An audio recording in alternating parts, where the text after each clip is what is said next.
Need liquidity but don't want to sell your crypto? Crypto.com lets you borrow against your holdings. In this video, I'll show you how it works and the key things to know.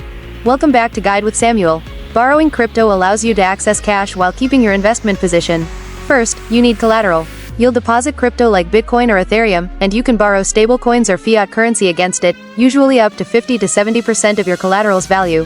The process happens in the Crypto.com app under the Borrow section. You select your collateral, choose the loan amount, and agree to the terms, including the interest rate. A crucial pro tip: understand the liquidation risk. If the value of your collateral drops significantly, you could be liquidated, meaning your collateral is sold to repay the loan. Always borrow conservatively and maintain a healthy collateral ratio to avoid this. And just like that, you can unlock the value of your crypto without selling it.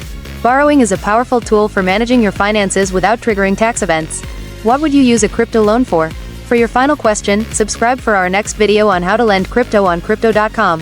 Thanks for watching.